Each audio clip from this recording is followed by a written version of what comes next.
Então vamos lá. Abra sua Bíblia, por favor, em primeira carta de Paulo a Timóteo, no capítulo 4 e no versículo 1. 1 Timóteo, capítulo 4.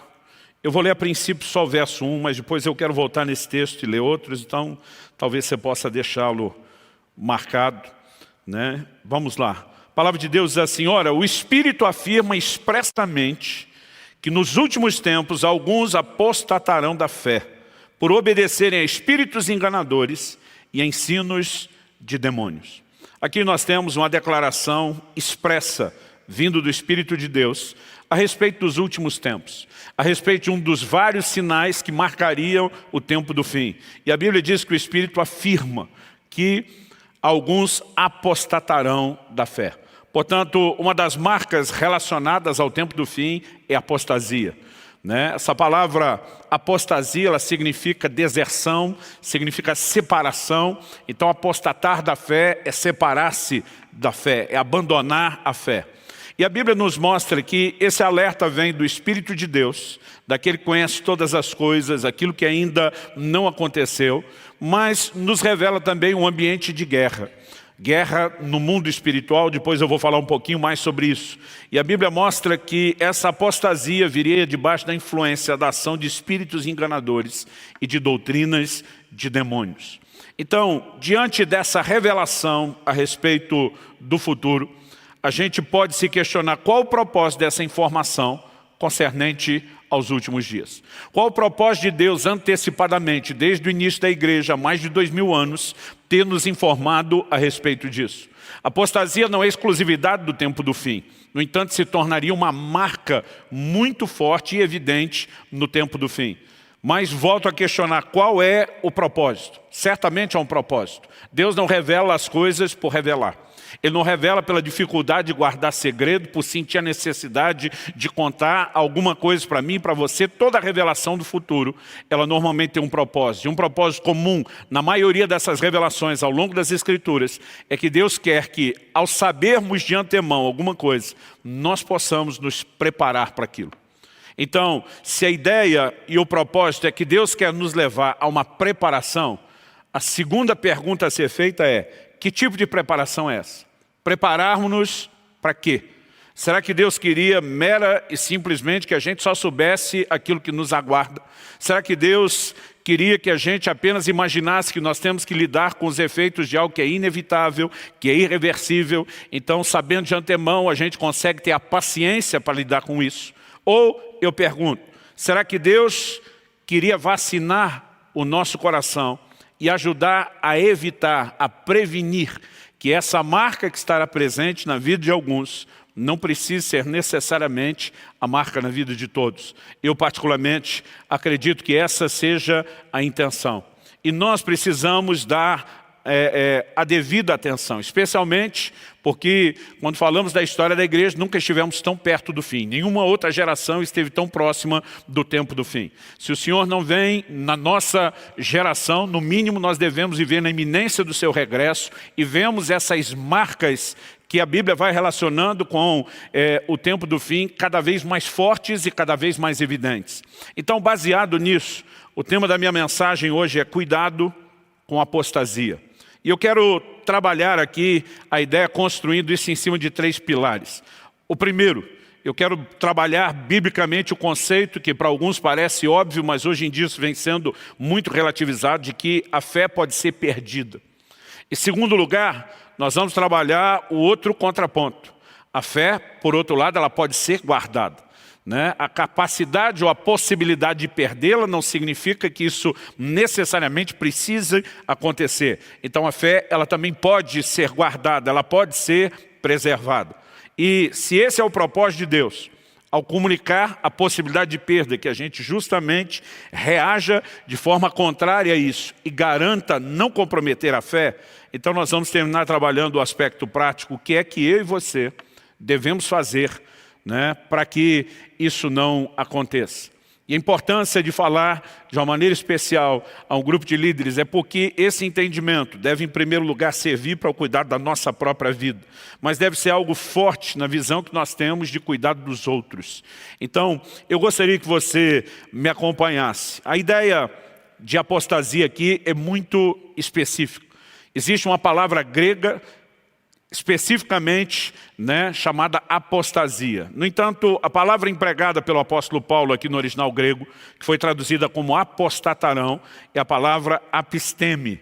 Ela significa, entre outras coisas, os significados principais, retroceder ou fazer retroceder, afastar-se de alguém ou fazer afastar-se, remover, ir embora, deixar alguém, abandonar, tornar-se infiel, fugir de ou ausentar-se de. Ela foi usada 14 vezes no Novo Testamento. Além dessa ocasião específica de 1 Timóteo 4:1, que já mencionamos, a maioria das vezes ela foi usada com o significado de apartar-se. Lucas 2:27, Lucas 4:13, Lucas 13:27, Atos 12:10, Atos 19:9, 2 Timóteo 2:19, aparece esse significado de apartar-se. Em Lucas 8:13 ela foi usada no sentido de desviar, falando daqueles que se desviam da palavra. Em Atos 5:37 fala de um falso líder religioso que levou consigo muita gente. A palavra empregada ali é a mesma. No mesmo livro de Atos, capítulo 5, no verso 38, ela foi usada como deixem ir embora, liberem as pessoas. E em outras 4 vezes, Atos 15:38, 22:29, 2 Coríntios 12:8 e Hebreus 3:12, ela foi usada com o sentido de afastar. Por que eu estou falando de todas essas aplicações? Para que a gente entenda que qualquer que seja a percepção que essa palavra traz, ela sempre envolve esses significados. Apartar-se, desviar, ir embora, afastar. E isso não teria sido empregado em relação à fé, se não fosse possível afastar-se da fé, abandonar a fé, dar as costas a ela. Então, a pergunta com resposta praticamente óbvia a ser feita é como o Espírito Santo denunciaria uma marca do tempo do fim, de afastamento da fé, se isso não fosse possível. Porque hoje em dia há muita gente relativizando isso, pregando uma segurança de salvação, onde não importa a forma como as pessoas vivam. Se você é um eleito, você está completamente garantido e você não pode comprometer aquilo que Deus iniciou na sua vida. Nós temos vários textos que contradizem completamente essa ideia. Além da menção da própria apostasia da fé como uma marca do tempo do fim, eu queria citar alguns. A ideia não é ser exaustivo aqui, mas citar alguns versículos. Em Lucas 22:31, Jesus olha para o apóstolo Pedro e diz, Satanás pediu para peneirar vocês como se peneira o trigo. No versículo seguinte, o 32, Jesus diz, mas eu roguei por ti, para que a tua fé não desfaleça. O que é que Jesus estava dizendo? Diante do que você vai passar, e a permissão para a peneira comer solta foi dada, eu estou intercedendo para que sua fé não desfaleça. Se a fé de alguém não pudesse desfalecer, não haveria necessidade de uma intercessão de Jesus para que isso não acontecesse. Então a gente segue olhando pelas Escrituras, Colossenses capítulo 1, verso 23. Paulo está exortando esses irmãos e diz, se é que vocês permanecem na fé, alicerçados e firmes, não se deixando afastar da esperança do Evangelho que vocês ouviram. Agora, se não fosse possível se afastar da esperança do Evangelho, se não fosse possível deixar de permanecer na fé alicerçado e firme, por que é que Paulo trabalharia usando esse condicional? Se é que vocês permanecem na fé.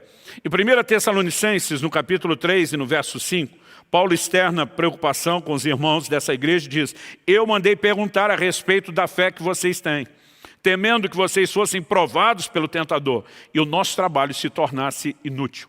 Se Paulo acreditasse que o momento que alguém nasceu de novo, se converteu, uma vez salvo, salvo para sempre, não precisaria ter preocupação nenhuma com nenhuma tentativa de Satanás. Agora, ele está preocupado com o fruto do trabalho do seu próprio ministério. Ele manda alguém perguntar, ir até esses irmãos de Tessalônica, questionar o estado da fé, poder trazer um feedback, reportar isso a ele, para que o coração dele pudesse estar tranquilo. Em 1 Timóteo, no capítulo 1, no verso 19, Paulo fala de gente que naufragou na fé.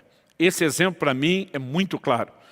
O que era o naufrágio? Alguém entrava num barco, atracado num porto, com um propósito, fazer uma jornada. A jornada terminava em outro porto, onde o barco atracaria, eles desembarcariam e a jornada teria sido completada. Quando Paulo usa o termo do naufrágio, ele mostra que a jornada e o naufrágio na fé significa que a jornada da fé, em vez de concluída, poderia ser abortada, e assim como na maioria dos naufrágios, isso significa que as pessoas da embarcação poderiam se perder.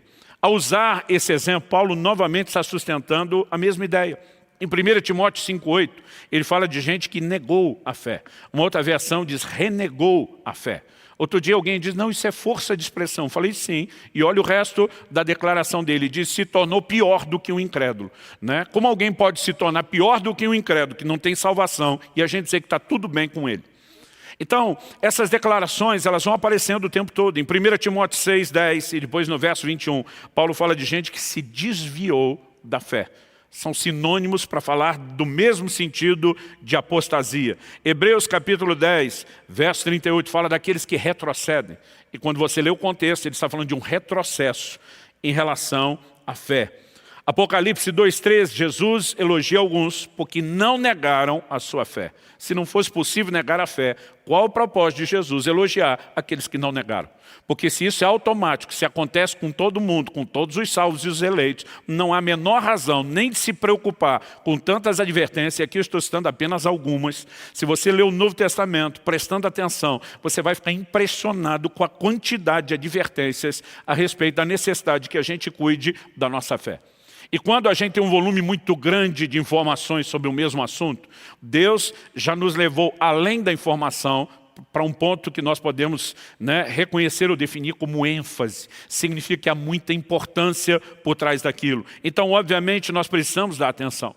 O texto que nós lemos, ele ainda fala de uma ação demoníaca. Nós vimos que as pessoas vão apostatar da fé por obedecerem a ensinos de demônios, a doutrinas de demônios, ensinos de espíritos enganadores. Então existe uma influência maligna. Aliás, nós precisamos reconhecer que há uma guerra no mundo espiritual. E essa guerra tem um propósito.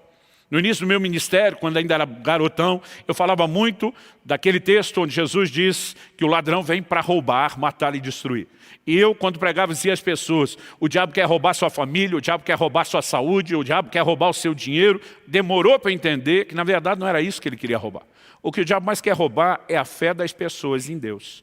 É o relacionamento delas com Deus. É a salvação eterna que foi disponibilizada a elas. Então, muitas vezes, para impedir que alguém pegue o caminho do céu, o diabo, em vez de tirar o dinheiro, ele vai dar dinheiro. A gente tem visto gente se perder justamente ganhando dinheiro e não ficando sem. A gente tem visto gente se perder espiritualmente, obviamente. Agora, o que acontece é que na dinâmica daqueles que já creem e servem a Deus, a razão pela qual muitas vezes o diabo toca essas áreas é para tentar gerar em nós um questionamento a respeito da fidelidade de Deus. É o que acontece com a mulher de Jó, que de repente vira para aí e diz, amaldiçoa Deus e morre. É como se ela dissesse, Deus já não está mimando a gente, não está fazendo tudo que a gente quer, vão virar as costas para ele também. Então há um jogo maligno, e o maior propósito de Satanás é privar as pessoas de Deus e da salvação eterna. E muitas vezes nós começamos a trabalhar a ideia do Evangelho como se o diabo só quisesse arrancar o que é terreno e momentâneo e Deus só quisesse nos dar o que é terreno e momentâneo. E a gente tem perdido completamente a perspectiva da eternidade quando generalizamos o estado da igreja. Então, é importante a gente entender essas verdades. Em 1 Timóteo 4,1, além de falar dessa influência maligna, ele mostra como esses espíritos enganadores e essas doutrinas ou ensinos de demônios iriam se manifestar. Verso 2 de 1 Timóteo 4,1 diz, pela hipocrisia dos que falam mentiras e que têm a consciência cauterizada. Então aqui ele está dizendo que o meio principal de propagação do engano desses espíritos malignos são pessoas que falam mentiras. Em outras palavras, é gente ensinando de forma contrária à verdade. Isso não significa que essas pessoas acordaram um dia pensando como eu posso mentir e enganar todos os meus ouvintes. Talvez alguns deles acreditem de verdade naquilo que estão pregando e ensinando. Não importa se eles acham que é verdade, se eles estão falando contrário à palavra de Deus, eles estão propagando a mentira. A definição bíblica é muito simples. E o texto começa a dizer que além dessa influência maligna, né, de espíritos malignos, além desses homens que mentem como parte desse pacote, daquilo que ajuda a promover a apostasia, ele fala da distorção do uso e propósito das coisas que o Criador fez. Então, se a gente continuar lendo o texto bíblico, verso 3 diz que esses homens falam mentiras, proíbem o casamento, exigem abstinência de alimentos que Deus criou para serem recebidos com gratidão pelos que creem e conhecem a verdade. Pois tudo que Deus criou é bom, e se recebido com gratidão, nada é recusável, porque é santificado pela palavra de Deus e pela oração. A gente percebe que toda distorção maligna da verdade vai levar sempre para um de dois extremos. Ou para o liberalismo, que é o excesso de permissividade. Judas 1,4 estão transformando a graça de Nosso Senhor em libertinagem. Mas ou a pessoa é inclinada para esse extremo, ou ela é inclinada para um outro, que é o legalismo. É o excesso de regras, né? É a proibição de coisas que o próprio Deus criou. Deus criou e estabeleceu o casamento. Tinha gente se levantando falando contra. Deus criou os alimentos para que fossem recebidos. Eles pregavam um nível absurdo, exagerado de abstinência. A verdade é que normalmente a influência maligna acontece pelo ensino das pessoas que deixam de estar alinhadas com a palavra. Satanás é um mestre do engano. Você percebe desde o Éden, desde o registro bíblico da primeira tentação, o como ele tenta distorcer a palavra. Graças a Deus esse jogo não funcionou com Jesus, né, que tem um posicionamento bíblico. Enquanto Satanás vem distorcer o Salmo 91, pode pular do pináculo do templo. Está escrito, Jesus olha para ele e diz, também está escrito. E eu amo essa resposta do também está escrito. Porque a verdade bíblica não é encontrada em um versículo que pode ser mal aplicado apenas. Ela é encontrada na soma, ela é encontrada no todo, né? E nós precisamos desse alicerce que nos poupe, que nos proteja desse tipo de influência maligna. Bom, nós podemos reconhecer também que quando Deus fala que é possível perder a fé, obviamente, Ele não faz isso com o propósito de nos desanimar, de que a gente viva com medo, apavorado. E agora, o que é que vai acontecer? Eu tenho visto ambientes onde o exagero de ênfase nessa possibilidade começa a tratar todo mundo como candidato potencial à queda naquele dia ou no dia seguinte. Então, embora a gente não possa ir para esse extremo, não dá para deixar de reconhecer a possibilidade de queda. Agora, quando Deus fala disso, nunca é com o propósito de desanimar, mas sim com o propósito de prevenir, de evitar a queda.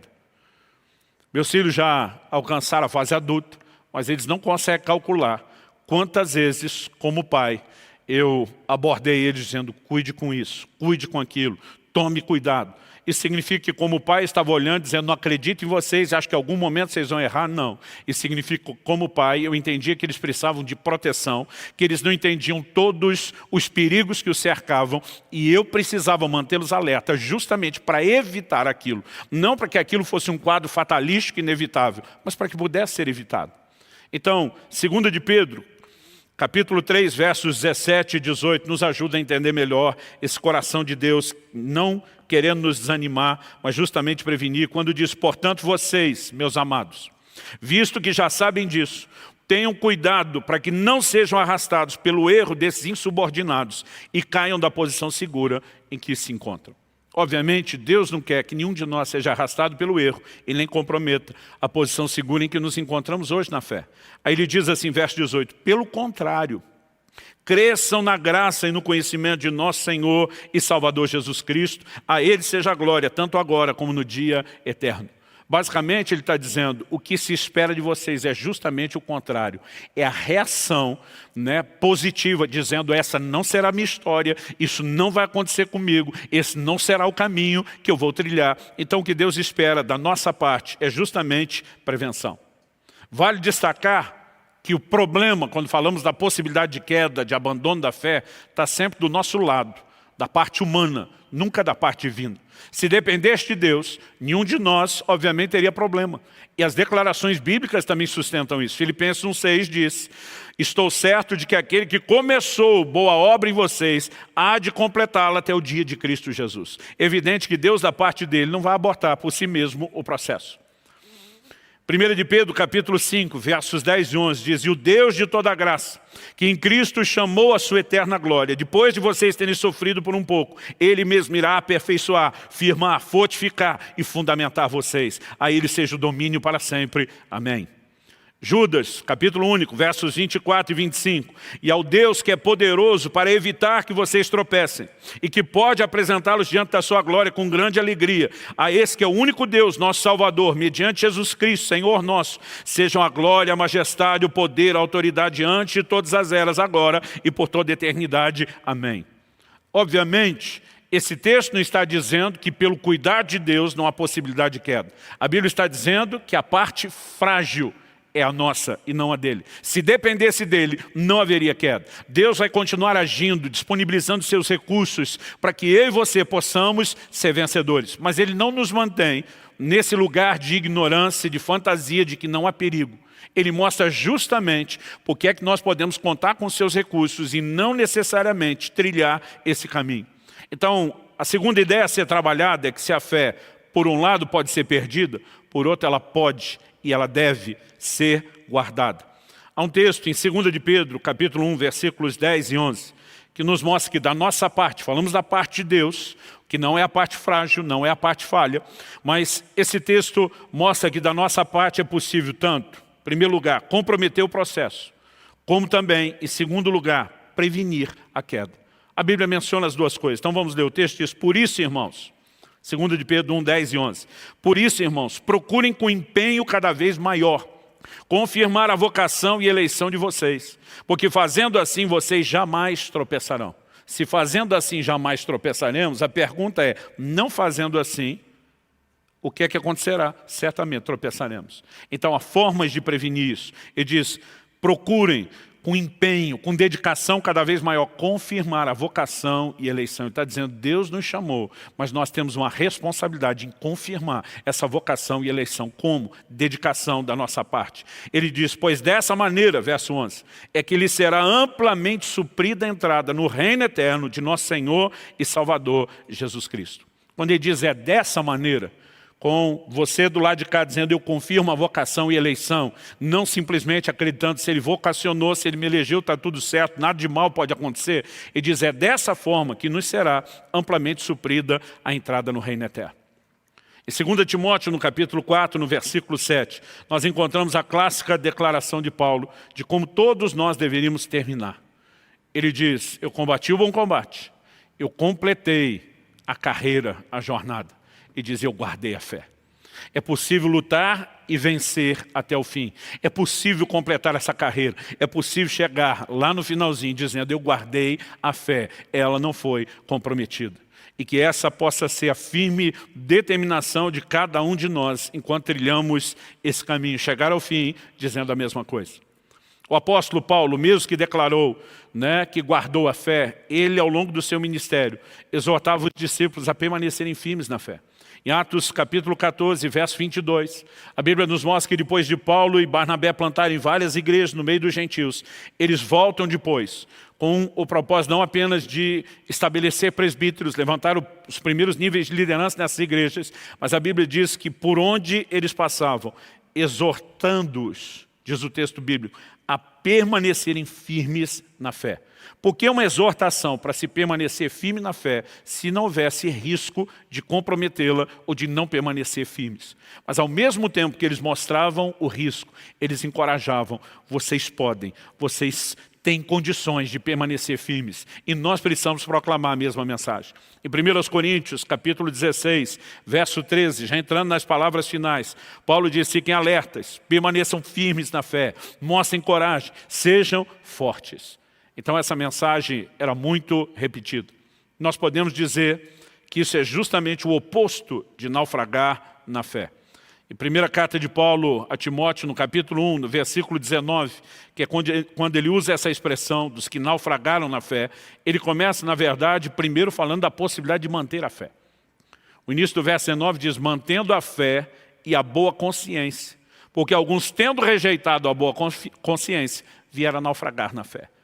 Então ele mostra, é possível naufragar sim, mas é possível manter a fé. É possível não naufragar. E essa precisa ser a nossa firme determinação. Em Hebreus, no capítulo 3, no versículo 14, nós também descobrimos que é possível guardar até o fim a mesma confiança que nós tivemos desde o princípio. desde o início da caminhada. Significa que a fé não precisa necessariamente entrar em decadência, ela não precisa perder sua força, o seu vigor. Então o texto diz assim, porque temos nos tornado participantes de Cristo, se de fato guardarmos firme até o fim a confiança que desde o princípio tivemos. Então, a declaração de que nos tornamos participantes de Cristo é irrefutável, mas o condicional aqui é muito claro, se de fato guardarmos firme até o fim a confiança que desde o princípio tivemos. Obviamente o propósito da carta não era desanimar ninguém, não era dizer, pois é gente, a maioria não vai conseguir não, tá? Vamos ver quem chega lá. O encorajamento sempre é para que a gente preencha a condição e permaneça firme até o fim, sustentando a mesma confiança que desde o início tivemos. Isso, a gente não pode dizer de outra forma, né? É uma responsabilidade que nos foi confiada. Um texto que mexe muito comigo desde a minha adolescência é a declaração de Judas. Judas aqui não é o Iscariotes, não é o outro dos 12 apóstolos, é Judas, irmão de Tiago, né? Portanto, irmão do Senhor, como diz as Escrituras. O texto diz assim, amados, verso 3, capítulo único, verso 3, amados, quando eu me empenhava para escrever-lhes a respeito da salvação que temos em comum. Então ele está deixando claro, eu estava do lado de cá, me empenhando, dedicando para discutir a salvação que temos em comum. Eu estou salvo do lado de cá, vocês estão salvos aí do lado de vocês. Enquanto eu queria discutir essa salvação comum, ele diz, senti que era necessário corresponder-me com vocês para exortá-los a lutar pela fé que uma vez por todas foi entregue aos santos. Ele está dizendo, não é porque você foi salvo que não há mais luta nenhuma. Você agora tem que lutar pela fé que te foi dada. Você precisa batalhar pela fé, diz uma outra versão. Então nós temos a responsabilidade de lutar por essa fé que nos introduziu na salvação. Nós precisamos levar adiante aquilo que Deus começou, e isso é apresentado como nossa responsabilidade. E Deus não exigiria de mim e de você algo que não está ao nosso alcance. A verdade é que se fizermos a nossa parte, a luta pode ser vencida. Nós podemos no final terminar dizendo como Paulo, eu combati o bom combate. Não apenas dizendo eu lutei, mas dizendo eu lutei e venci. Olha o que Paulo diz em Efésios capítulo 6, versículo 13. Por isso, peguem toda a armadura de Deus, para que vocês possam resistir no dia mau. E, depois de terem vencido tudo, vou repetir a frase, depois de terem vencido, não algumas coisas, não a maioria delas, depois de terem vencido tudo, permanecer inabaláveis. Então eu e você podemos e devemos viver nesse lugar. E terceiro e último lugar, eu quero destacar aqui o que nós devemos fazer para viver esse plano e esse propósito de Deus. Então voltando em 1 Timóteo, capítulo 4, que é o texto base no qual nós estamos estabelecendo aqui o trilho da nossa reflexão. Nós lemos o versículo 1 primeiro, depois do 1 até o 5. Eu queria que você acompanhasse comigo do versículo 6 ao 8 de 1 Timóteo, capítulo 4, porque aqui Paulo vai nos dar algumas dicas importantes. Ele diz, expondo essas coisas aos irmãos, você será um bom ministro de Cristo Jesus, alimentado com as palavras da fé e da boa doutrina que você tem seguido. Mas rejeite as fábulas profanas e de velhas caducas. Exercite-se pessoalmente na piedade, pois exercício físico tem algum valor, mas a piedade tem valor para tudo, porque tem a promessa da vida que agora é e da que há de vir. Então aqui o apóstolo não fugiu do assunto da apostasia, não fugiu do assunto do engano, né, que esses espíritos malignos tentam promover através de homens que falam mentira, mas ele começa a apresentar coisas essenciais para que a gente não incorra nesse erro. Aliás, o versículo 16, eu vou pular do 8 para o 16 para a gente não gastar muito tempo lendo. Paulo arremata dizendo assim para Timóteo, cuide de você mesmo e da doutrina. Continue nesses deveres, porque fazendo assim, você salvará tanto a si mesmo, como aos que o ouvem. Então Paulo só nesse texto falou de pelo menos 3 coisas. Em primeiro lugar, alimentar-se da palavra. Ele diz, a melhor forma de evitar que você caia no engano de homens que falam mentiras, de espíritos malignos, é que você seja nutrido. O termo nutrido significa alimentado com as palavras da fé. Então eu e você precisamos cada vez mais de compromisso com a palavra de Deus. Nós temos batido muito na tecla esse ano, não só de leitura bíblica, de todos os aspectos do relacionamento com a palavra, porque não há uma vida espiritual saudável sem um relacionamento com a palavra. Jesus diz, nem só de pão viverá o homem, mas de toda a palavra que procede da boca de Deus. Uma vez perguntaram para F.F. Bozoff, um gigante da cura divina, por que você acredita que os crentes às vezes demonstram uma fé tão frágil para tantas coisas, inclusive para receber a cura divina? Ele diz, a maioria deles alimenta o corpo com 3 refeições quentes por dia, mas o espírito com um sanduíche frio por semana. O que esperar em termos de fé? A verdade é que à medida que nós nos intensificamos na palavra, Smith Wigglesworth, o chamado apóstolo da fé, um homem extraordinário, talvez um dos ícones do movimento pentecostal, ele era conhecido como homem de um livro só. Até os 48 anos de idade não sabia ler. Depois da conversão aprendeu a ler lendo a Bíblia e nunca leu outra coisa que não fosse a Bíblia. Alguém começou a tentar convencê-lo da importância de ler outras coisas e diz, eu sobrevivi minha vida toda sem isso. Por que é que vocês vão me convencer disso agora? Ele dizia, mas eu não posso viver sem esse livro. E é impressionante a fé que esse homem manifestava. Muitas vezes nós estamos vivendo uma dimensão de conhecimentos gerais em todas as áreas, como talvez nunca se teve antes, mas uma fé raquítica, sem vergonha. Isso precisa mudar.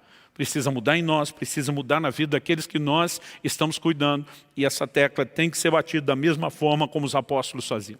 Mas ele está dizendo para ter saúde, não adianta apenas boa alimentação, ele diz que tem que ter exercício.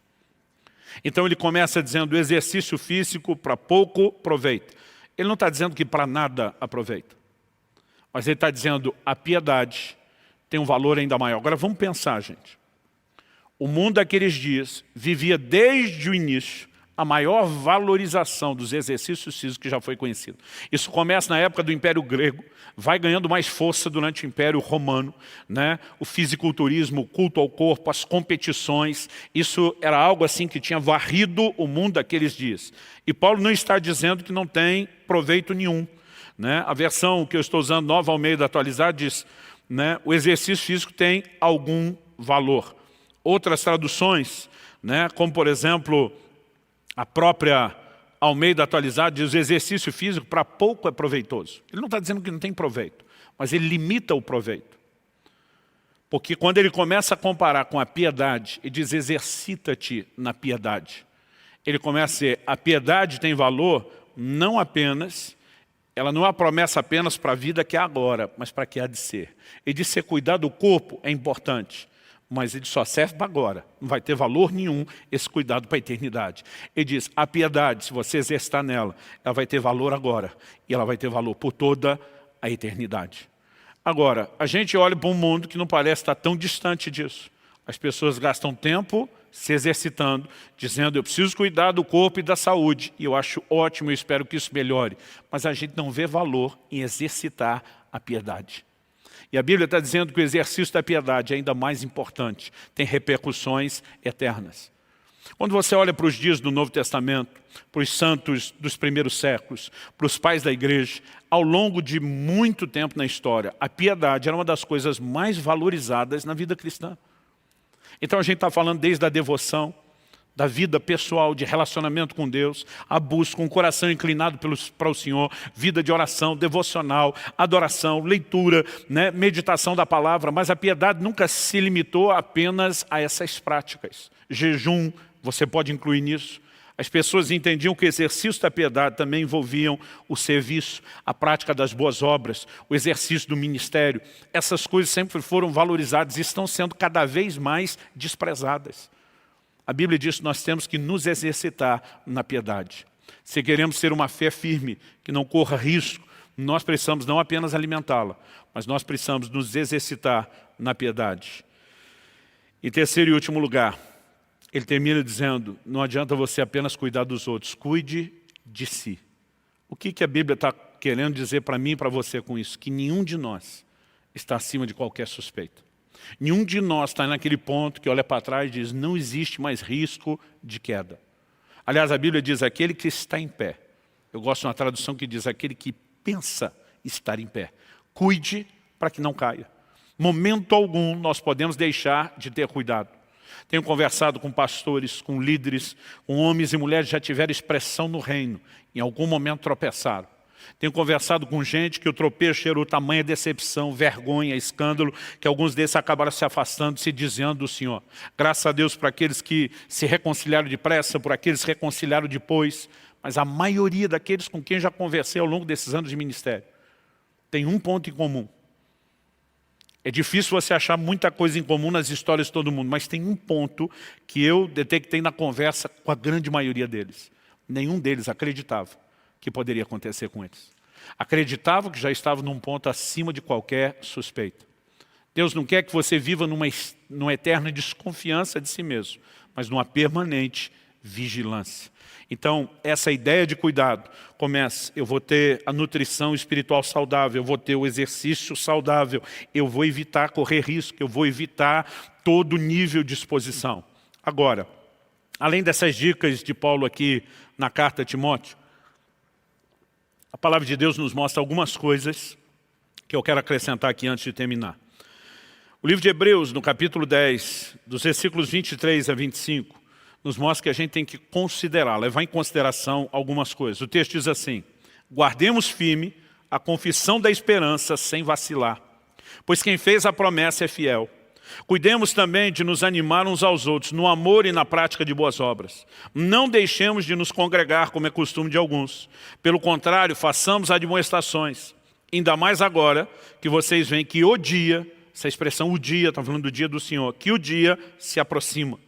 Então, o autor de Hebreus, falando, aliás, você vai encontrar na Epístola aos Hebreus uma abundância de exortações sobre não comprometer a fé, né? Sobre não trilhar esse caminho de queda, sobre prevenção, porque isso era algo que nos dias em que a epístola foi escrita, já estava acontecendo em larga escala. A primeira coisa que ele nos chama a atenção para considerar, ele diz, quem fez a promessa é fiel. Eu acredito que um dos fundamentos que precisa ser assim inegociáveis, inabaláveis na nossa fé e na relação com Deus, é considerarmos a fidelidade de Deus. Qual foi o problema da mulher de Jó?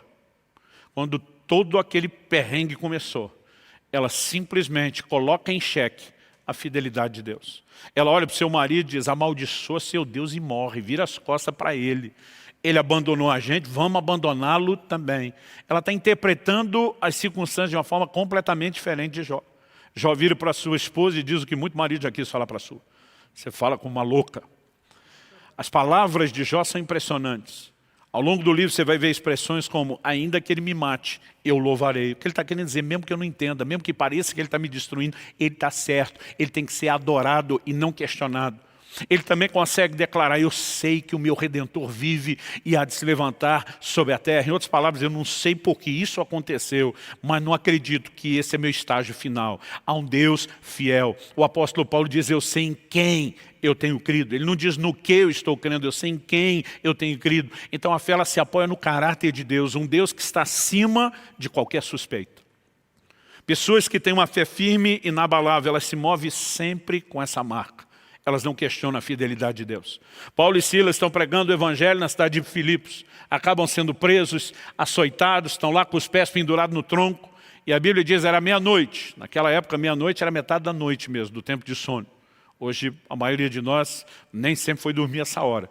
Mas eles não dormiam, não deixavam ninguém dormir. A Bíblia diz que eles oravam e cantavam louvores. Por quê? Não importa o que as circunstâncias possam estar declarando. Eles entendiam, Deus é fiel.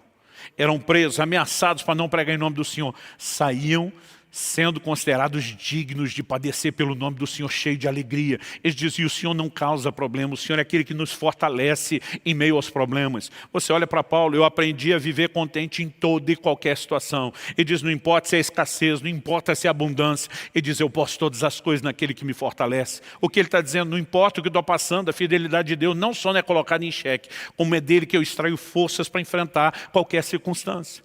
Então, esse chamado a olhar a fidelidade de Deus, de entender que quem fez a promessa é fiel, é motivo para que eu e você não vacilemos. Mas ele também fala de outra coisa a ser considerada, que são os nossos irmãos. O texto diz, cuidemos também de nos animar uns aos outros no amor e na prática das boas obras. Outra versão diz, estimular uns aos outros no amor e na prática das boas obras. Depois ele diz, não deixemos de congregar, como é costume de alguns. Pelo contrário. O que é o contrário? Deixar de congregar. Congregar intensa e frequentemente. Nós precisamos entender... eu ouvia isso dos meus pais desde que eu era garoto. Eles repetiam muito isso em casa, que uma brasa fora do braseiro ela se apaga. Uma brasa distante do fogo, ela se apaga. Nós precisamos manter a fé do coração aquecida por meio do convívio, do relacionamento, da proximidade. E eu quero lançar um desafio ao seu coração. Nós passamos aí por 2 meses, nunca imaginamos, não tínhamos visto isso numa geração inteira, sem poder ter o congregar nos cultos, né? O presencial das células, mas nós não podemos desconectar uns dos outros. Não podemos deixar de encorajar uns aos outros e de nos permitir sermos encorajados o tempo todo. Isso é algo essencial para quem não quer comprometer a fé. Nenhum de nós foi chamado para andar sozinho, para viver sozinho, para tentar trilhar essa jornada e esse caminho sozinho. Terminando aqui as considerações do que precisamos para evitar, eu queria falar de mais 2 coisas. Primeiro dessas últimas, né? Não é a primeira que eu estou falando. Nós devemos saber para onde olhar, onde colocar o foco. No livro de Hebreus, no capítulo 10, no mesmo capítulo 10, agora eu vou pegar dos versículos 32 a 36, nós lemos. Lembrem-se dos dias passados, quando depois que forem iluminados, vocês sustentaram grande luta e sofrimentos. Em certos momentos, vocês foram transformados em espetáculo, tanto para serem insultados quanto para serem maltratados. Em outros, vocês se tornaram coparticipantes com aqueles que foram tratados assim. Porque vocês não apenas se compadeceram dos encarcerados, mas também aceitaram com alegria a expoliação dos seus bens, porque sabiam que tinham um patrimônio superior e durável. Portanto, não percam a confiança de vocês, porque ela tem grande recompensa. Vocês precisam perseverar, para que, havendo feito a vontade de Deus, alcancem a promessa. 2 coisas que eu e você podemos perceber nesse texto, quando a gente entende o que é saber para onde olhar. Primeiro, ele fala de olhar para trás, para o passado. Não é o passado antes da conversão, ele diz depois de iluminados. Ele está dizendo, esquece aquele tempo antes da conversão, depois que você se converteu. Então ele está dizendo, volta lá no início da sua conversão. Lembra o que você passou, lembra o que você enfrentou, lembra daquela fé inabalável, lembra de como o Senhor te fortalecia. Porque recordar o compromisso que um dia tivemos, as intervenções que Deus manifestou, a maneira como já nos doamos, tem o poder de nos fortalecer. Jeremias diz, eu quero trazer à memória aquilo que me dá esperança. Tem coisas que não valem a pena ser lembradas, tem coisas que precisam ser lembradas.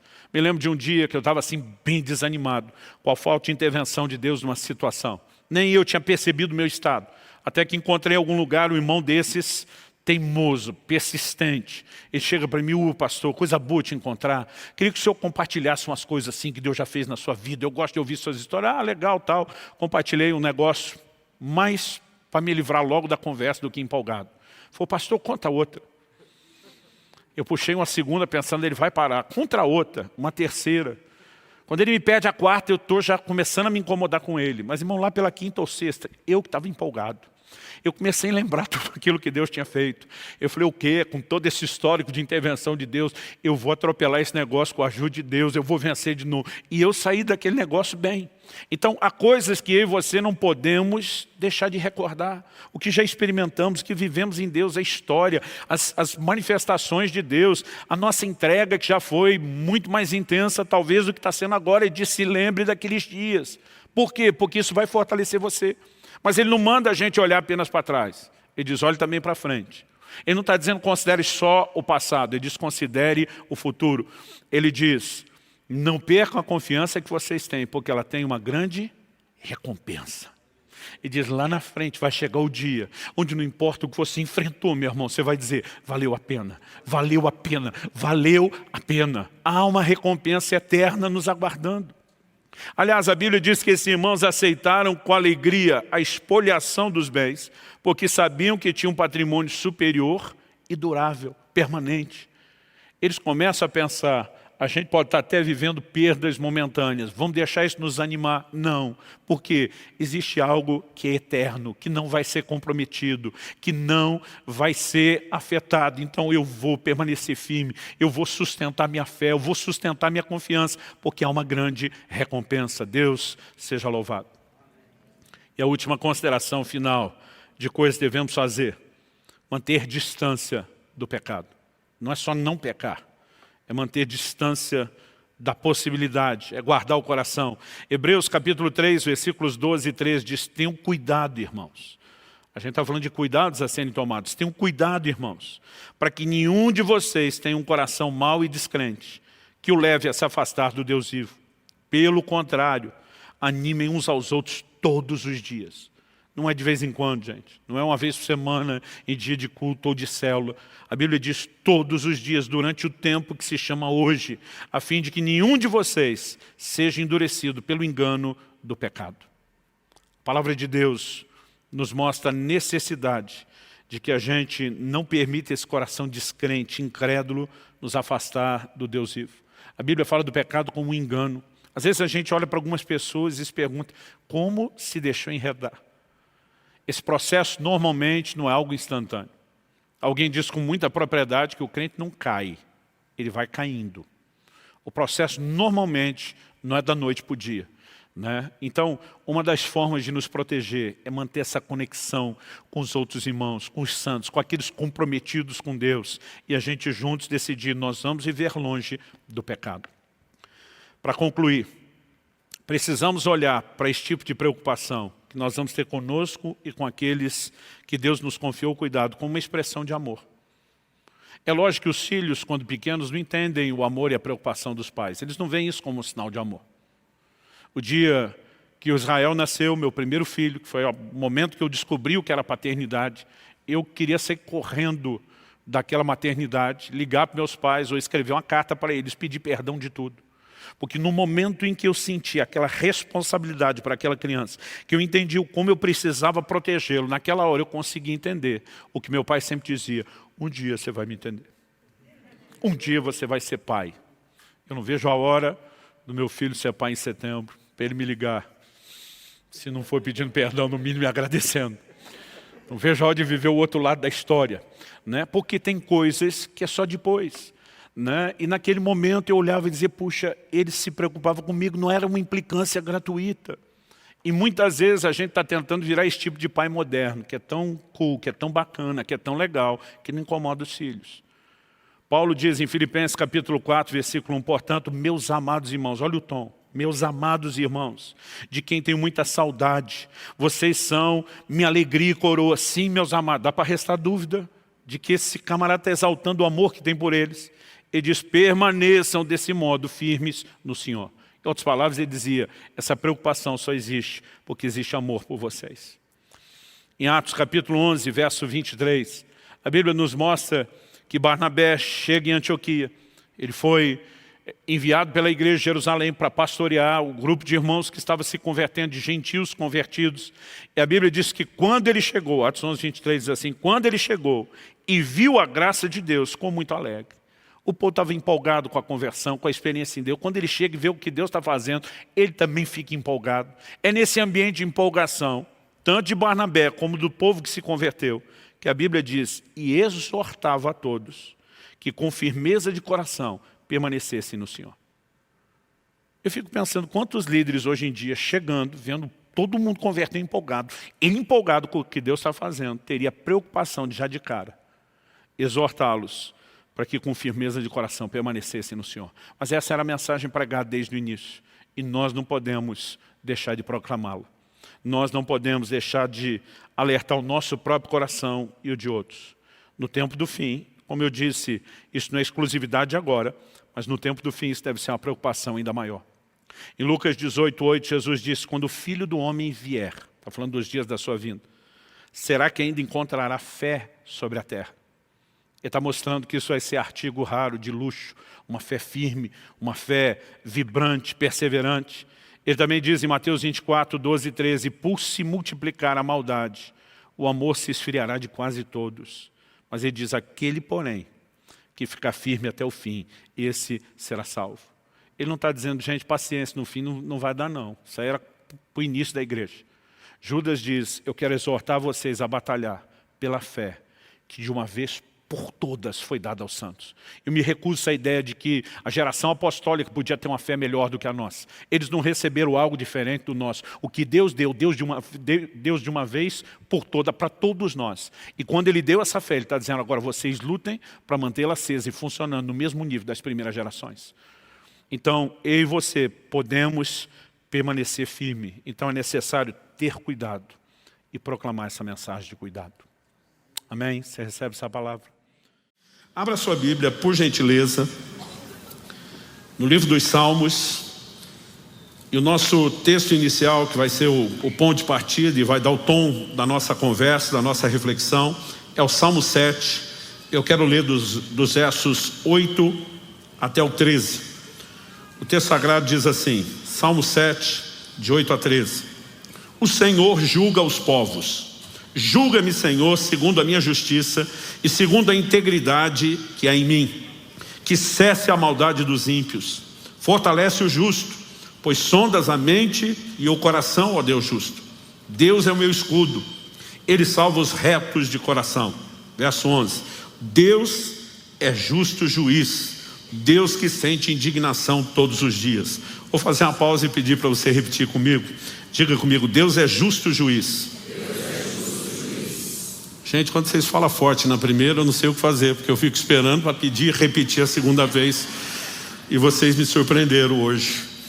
Então, só para eu conseguir imaginar o que é que eu faço agora, vamos falar de novo.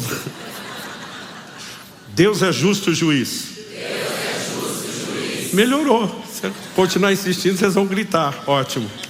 Isso é só para a gente fixar. Deus é justo juiz. Deus que sente indignação todos os dias. Se alguém não se converter, Deus afiará sua espada.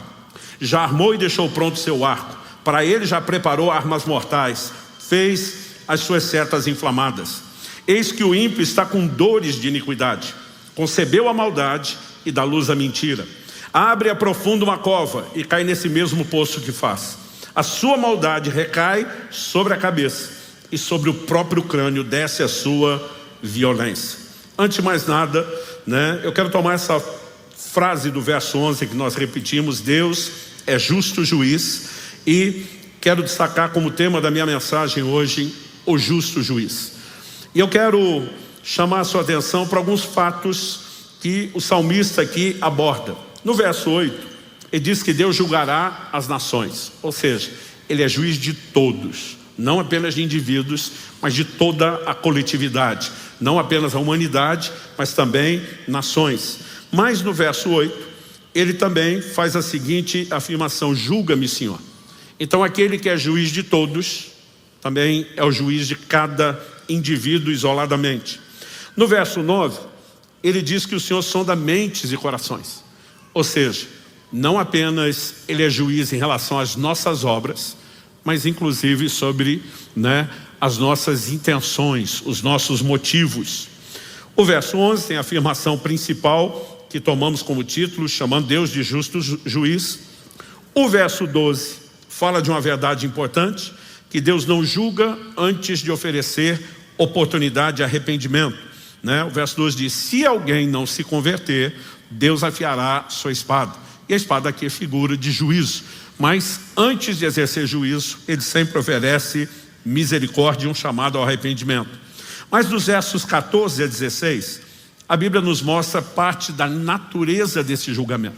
Como veremos, existe juízo imediato, mas existe juízo futuro.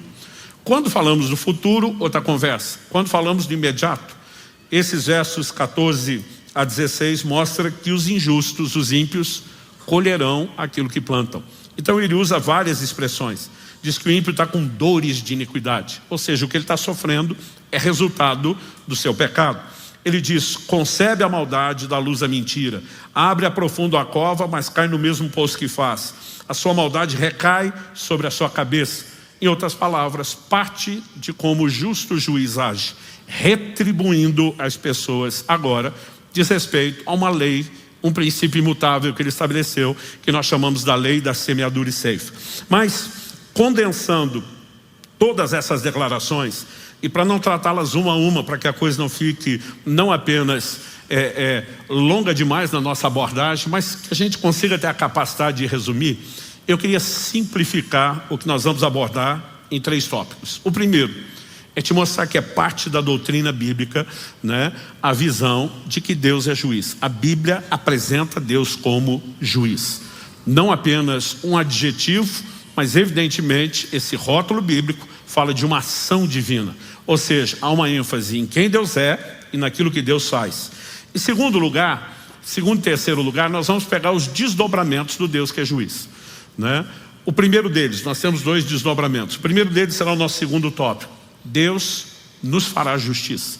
Em momentos onde injustiçados clamamos a Ele, e Ele vai nos socorrer, Ele vai nos defender. Mas, em terceiro e último lugar, o segundo aspecto. O mesmo Deus que nos faz justiça, também nos julgará.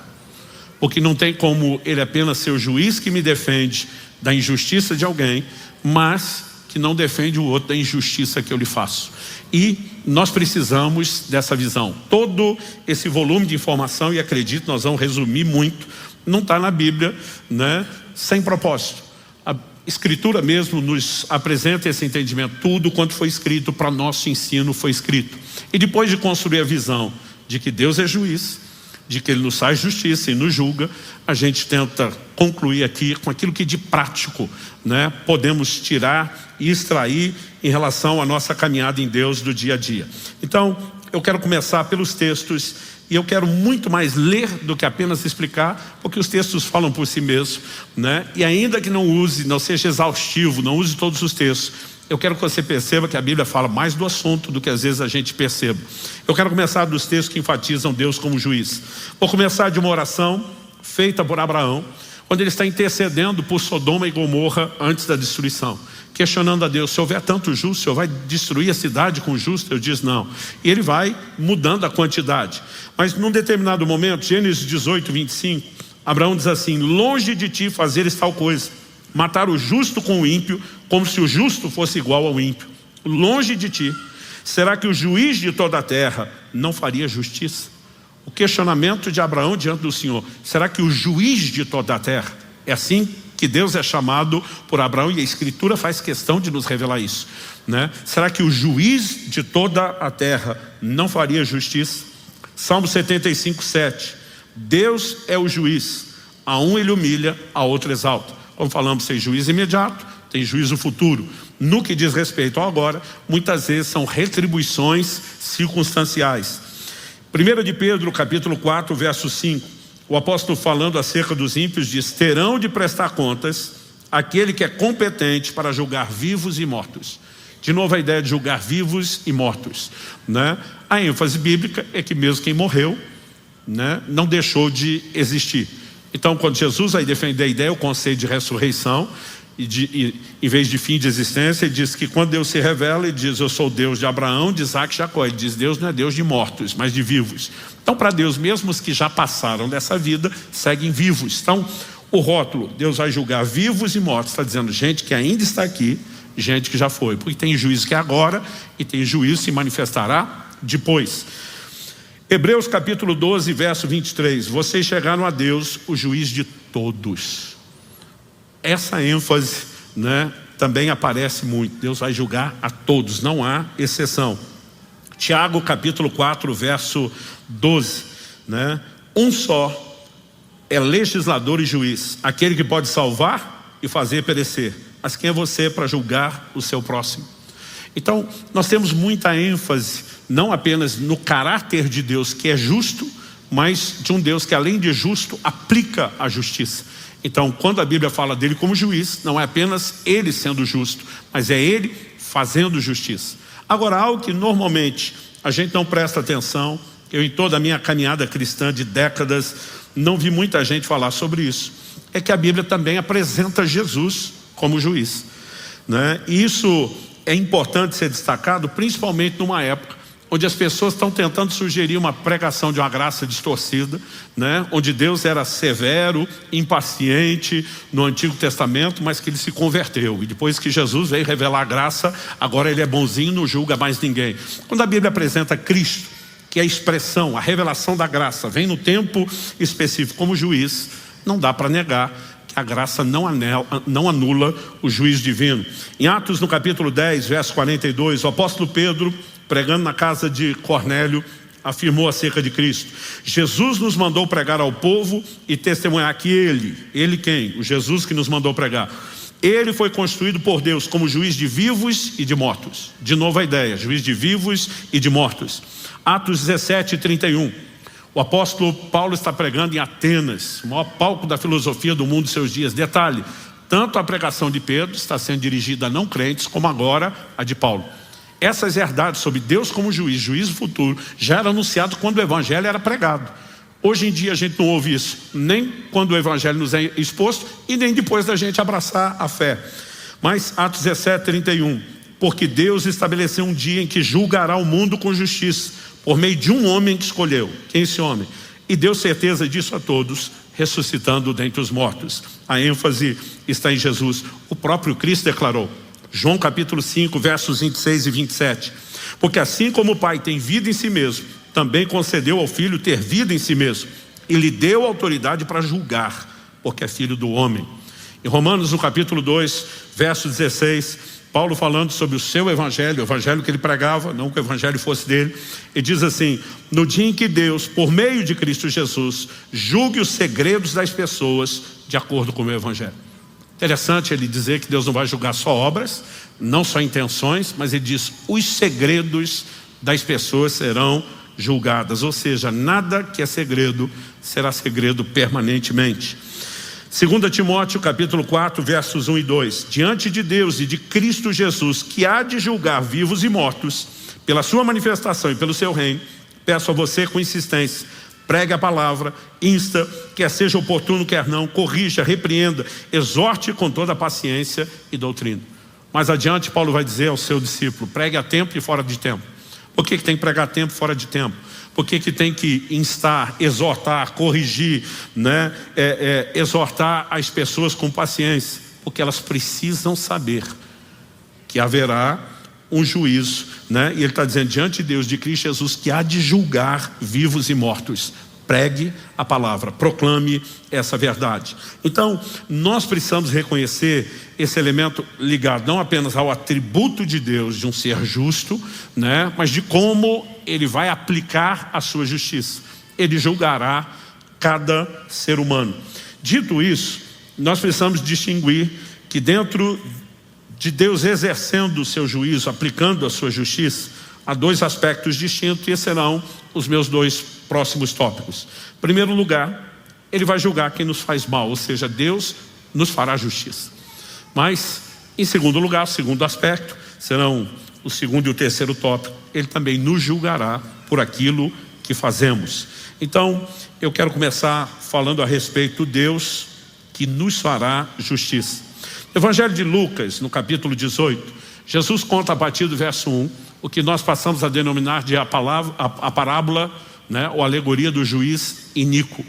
Depois de falar de um juiz que acaba atendendo uma mulher pela sua insistência, mas não porque ele tivesse nenhum padrão de justiça, ele é chamado de iníquo, mas só para se livrar do incômodo, né? Jesus que está fazendo não uma comparação, mas um contraste com Deus que é justo, diferente do juiz que é ímpio. Ele diz assim, Lucas 18, verso 7, o início do 8. Será que Deus não fará justiça aos seus escolhidos, que a Ele clamam dia e noite, embora pareça demorado em defendê-los? Digo a vocês que depressa lhes fará justiça. Então aqui Jesus está falando de Deus fazer justiça aos escolhidos que clamam a Ele noite e dia. Clamam pelo quê? Não está falando que fazem orações aleatórias e Deus faz justiça. Está falando de gente que clama por justiça. Esse é o paralelo da parábola, né? A viúva vai apresentar a sua causa e diz, olha, preciso de alguém que me defenda de uma injustiça que está sendo feita. E a Bíblia está dizendo que Deus fará justiça. Às vezes pode parecer, para o meu e o seu timing, para a nossa ansiedade, que ele está parecendo demorado. Mas Jesus diz, pode parecer demorado, mas na perspectiva de Deus, Ele faz justiça depressa. Às vezes eu e você nem estamos percebendo o que Deus está fazendo ou construindo, mas Ele está sempre agindo.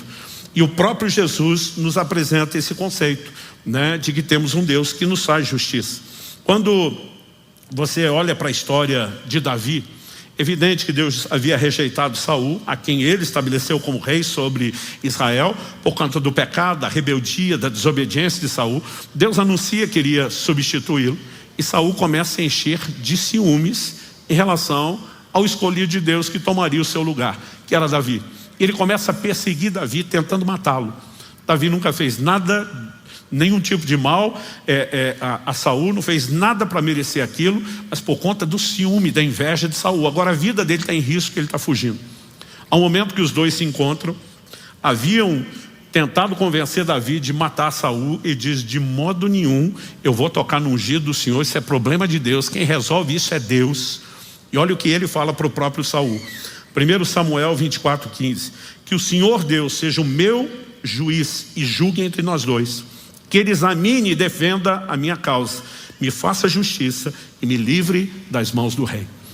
Davi aqui está expressando a fé no entendimento de quem Deus é. Ele me fará justiça, ele será juiz entre eu e você, ele vai me livrar das suas mãos. Eu não preciso me defender, eu sequer preciso lhe atacar, eu sei quem é o justo juiz.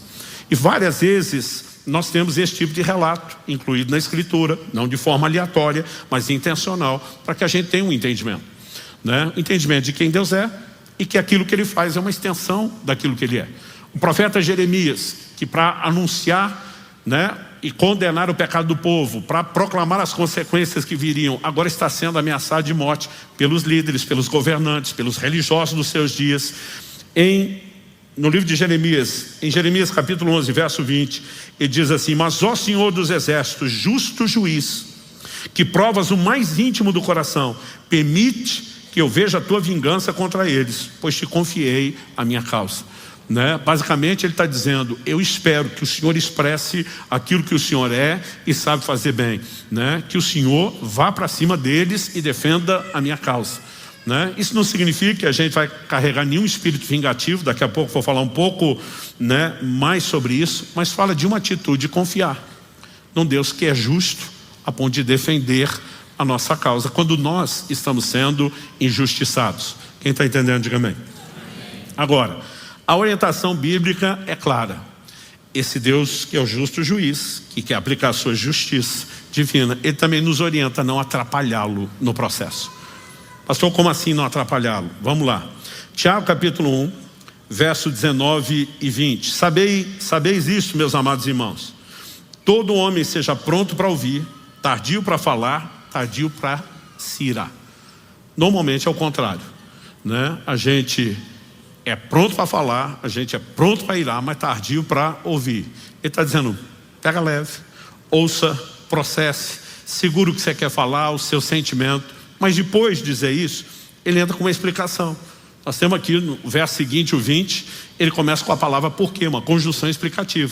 É o elo de ligação entre o raciocínio que está sendo construído e a explicação que vem depois. Verso 20, né, de Tiago 1, ele diz: porque a ira do homem não opera a justiça de Deus. Basicamente ele está dizendo: se você se irar e quiser resolver as coisas, você está excluindo o justo juiz do processo. Concordam com isso as palavras de Paulo, que escrevendo aos Romanos, ele diz no capítulo 12, no verso 11: meus amados, não façam justiça com as próprias mãos, mas deem lugar à ira de Deus, pois está escrito: a mim pertence a vingança, eu é que retribuirei, diz o Senhor. Tem muito crente, eu falo isso depois de pelo menos 31 anos de pastorado, que eles têm uma dificuldade enorme com o perdão, por causa do seu senso de justiça. Eu vejo muita gente reclamando, protestando: a pessoa fez o que quis e agora fica por isso mesmo. Eu falei: não, a Bíblia não está dizendo que fica por isso mesmo. A Bíblia está dizendo que você se ira se você tenta fazer justiça. A justiça de Deus não vai ser operada. Aí você está por conta num padrão limitado de justiça. Mas quando você prefere entregar ao justo juiz e não se mete, não atrapalha, ele é que vai agir. O fato de que você perdoa alguém e não deixa que o que a pessoa fez destrua essas emoções, não significa que Deus não vai tratar as coisas com justiça. Quem está entendendo? E nós precisamos saber sair de cena e dizer: Deus é contigo, né? Nós precisamos aprender a importância de crer e nos entregar ao justo juiz, aquele que julga retamente. Olha o que o apóstolo Pedro diz, 1 de Pedro, capítulo 2, de 21 a 23. Para isto mesmo vocês foram chamados, Pois também Cristo sofreu no lugar de vocês, deixando exemplo para que vocês sigam os seus passos. Você pode repetir isso comigo? Diga, deixando exemplo para que vocês sigam os seus passos. Então nós sabemos que Cristo é o nosso referencial, o nosso modelo, é o padrão de caráter e de comportamento. O cerne do Evangelho nos remete exatamente a isso. 1 de João, capítulo 2, verso 6, quem diz estar nele deve andar como ele andou. Filipenses 2,5, tende em vós o mesmo sentimento que houve também em Cristo Jesus. 1 Coríntios 11:1, sede meus imitadores, Paulo diz, como eu sou de Cristo. Cristo é o padrão, é o modelo. E aqui o apóstolo Pedro está nos orientando, e dizendo que ele deixou o exemplo para a gente seguir os seus passos. Que exemplo ele está falando aqui? E diz, vocês foram chamados, porque também Cristo sofreu. Ele está falando de exemplo de sofrimento. Agora, que sofrimento? Ele está falando do sofrimento da cruz para a redenção dos pecados dos outros? Não, isso eu e você não podemos fazer. Não tem chance da gente ir para uma cruz como ele foi para querer espiar os outros. Então, que sofrimento é esse? Os versos seguintes explicam. Vamos lá, 22. Ele não cometeu pecado. Nós sabemos que em momento nenhum Cristo pecou. Mas do que ele vai falar agora? Diz assim, nem foi encontrado engano em sua boca. Outra versão diz dolo. Como assim pecado na boca? Verso 23. Pois ele, quando insultado, não revidava com insultos. Quando maltratado, não fazia ameaças, mas se entregava àquele que julga retamente. É nisso que Cristo está sendo apresentado como modelo. Quando difamado, não retribuía com difamação. Quando maltratado, não retribuía maltratando. Significa por isso, que fica por isso mesmo? Não. Significa que ele dizia, eu não preciso exercer justiça. Eu me entrego ao que julga retamente. São verdades que nós precisamos entender, confiar e aprender a viver. Há um tempo atrás, eu estava reunido com um grupo de pastores, amigos próximos. E por conta de uma série de informações, um olha para mim e diz, não vai falar nada? Eu falei, não. Ele olhou para mim e falou, quem cala consente. Eu falei, você vai fazer de um ditado popular algo absoluto que rege sua vida espiritual? Eu falei, eu prefiro ficar com a Escritura. A Bíblia diz que Cristo é o meu modelo. Que ele, quando difamado, não retribuía com difamação. Que ele não fazia ameaça a ninguém. Se entregava ao que julga retamente. Agora eu sou errado por obedecer Jesus, não me defender? De alguma forma nós estamos abraçando padrões que não fazem o menor sentido para quem é regido por esse código de conduta. Daqui a pouco nós também vamos falar do inverso, de que Deus vai nos julgar. Então assim, nós vamos cometer a insanidade de achar que qualquer má intenção, qualquer coisa, qualquer mentira, qualquer prática pode ficar escondida, escapar dos olhos do justo juiz, sem chance. Agora eu e você somos chamados a entender que nós precisamos dar espaço para Ele. E para dar espaço para ele, nós não podemos interferir ou atrapalhar. Quem está entendendo? Isso não significa que nunca, ninguém, jamais possa ter qualquer tipo de defesa.